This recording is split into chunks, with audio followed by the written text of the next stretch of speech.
Welcome to Futex. Let's delve into a fascinating subject, the reality of our world. This question has captivated the attention of philosophers, scientists, and even artists for centuries. The concept of humans living in virtual reality has been explored in various forms of media, including movies like Surrogates and The Matrix. The idea of living in a virtual world raises questions about the nature of reality and what it means to be human.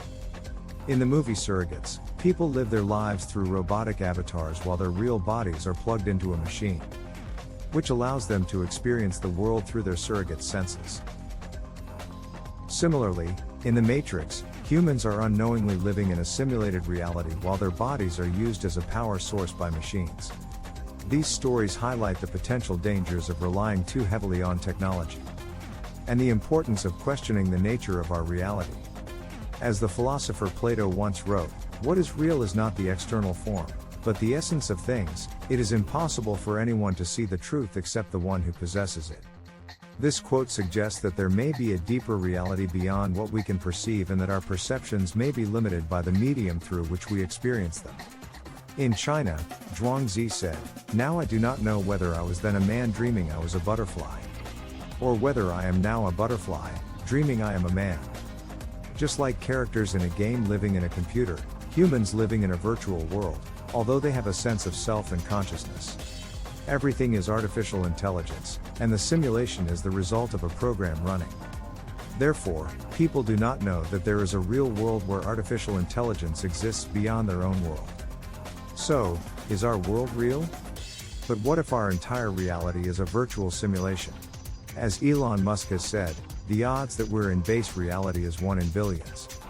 Let's delve into a fascinating example that was proposed by the eminent American philosopher Putnam in his book, Reason, Truth and History in 1981. Putnam's hypothetical scenario involves an evil scientist who conducts an experiment in which he performs surgery on an individual and removes her brain. The brain is then submerged in a nutrient solution, which keeps it alive and functional, while its nerves are connected to a computer.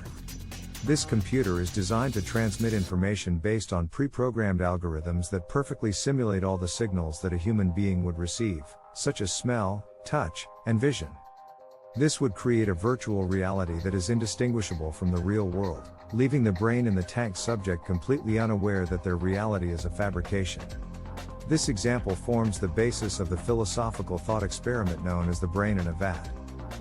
The movie The 13th Floor shares similarities with Putnam's philosophical thought experiment known as Brain in a Vat. In the movie, characters exist in a simulated reality called the 1937 Los Angeles. Similarly, in Putnam's experiment, he imagines a brain being disconnected from the body and placed in a vat of nutrients that can sustain the brain while being fed with sensory inputs from a computer. The movie and the thought experiment raise questions about the nature of reality and whether the world we experience is actually real or a product of our own perceptions. In The 13th Floor, the characters question whether their reality is just another layer of simulation. While in Putnam's thought experiment, the question is whether our reality is just a product of the inputs fed to our brains. However, the brain inside still thinks that she is living in the real world and will never know that she is living in a virtual world created by a computer. In contrast, in real life, all the sensations we see and hear every day come from various external information and electrical signals the brain receives. Who can deny that we are just the intelligent brain among them? In real life, virtual reality technology has become more and more popular. Current VR glasses can allow us to experience a virtual world as if we were there. Some people believe that our reality may also be a virtual reality. First, we need to understand some basic concepts. Virtual reality technology uses computer simulation to create a virtual environment that allows users to experience a realistic effect through multiple senses such as sight, hearing, and touch. The idea of living in a virtual world raises questions about the nature of reality and what it means to be human. In the movie Source Code, a soldier is recruited to participate in a secret government experiment called the Source Code, which allows him to enter the body of another man in the last 8 minutes of his life. Through this simulation, Coulter must find a bomber who threatens to blow up a train and prevent the disaster from happening. The movie explores the concept of living in a simulated reality and raises questions about the nature of consciousness and identity. However, the movie does not directly relate to the brain and vat thought experiment, as it involves a person's consciousness inhabiting another person's body, rather than being simulated in a virtual reality. However, simulating a virtual world that is identical to the real world requires enormous computing power and technical support. In 2001, an American scientist estimated that building a flawlessly accurate simulated universe down to the atomic level would require more energy than the total energy in the universe. The computer that simulates the real world must be larger than our universe. So he concluded that no advanced intelligent life would be foolish enough to waste energy doing such simulations.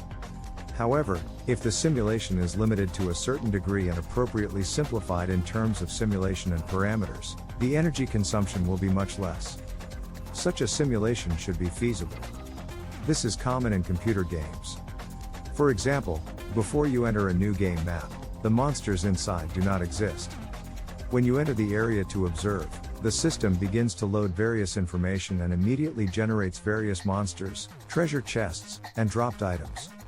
Analogous to our world, for example, in Schrödinger's cat electron double peak experiment.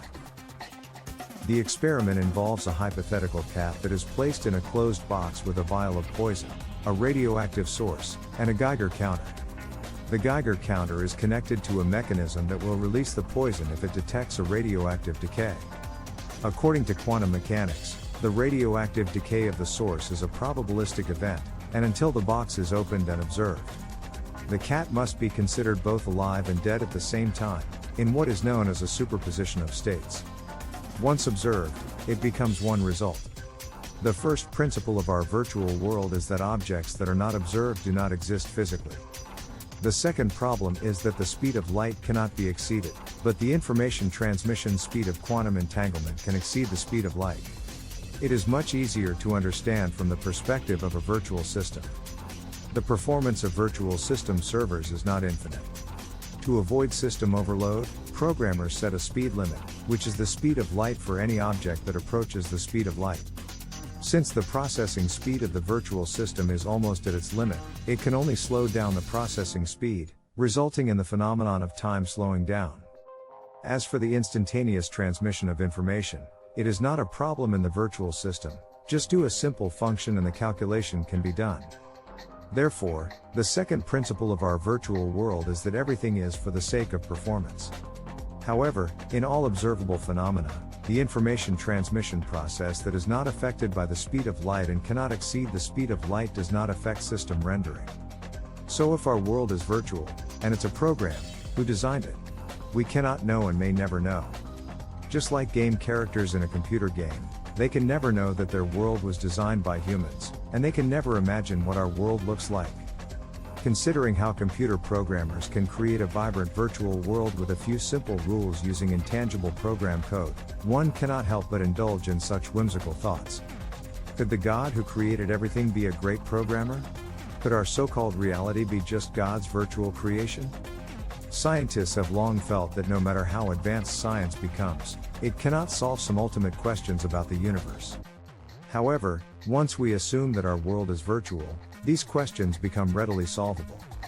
For example, the theory of the Big Bang. Why did the universe come into being with such a Big Bang? And what did the universe look like before the Big Bang? If someone tells you that our world is virtual, everything seems to be more understandable. Why was there such a Big Bang? That's because the great programmer who created the virtual world set it up to be that way.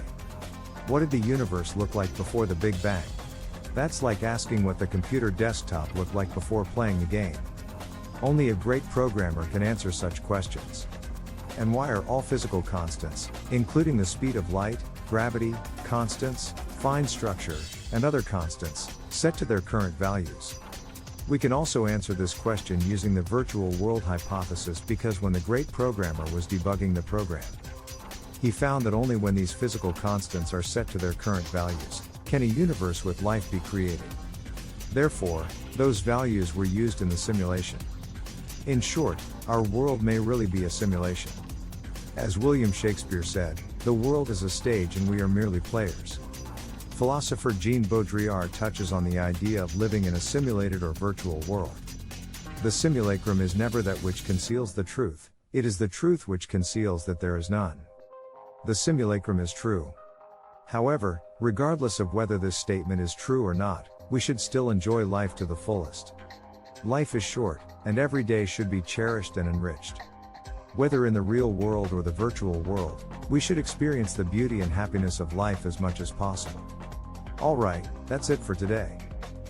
If you enjoyed my video, don't forget to give it a thumbs up. New knowledge is on the way, so please subscribe to my channel. Thank you for your support. Thanks for watching.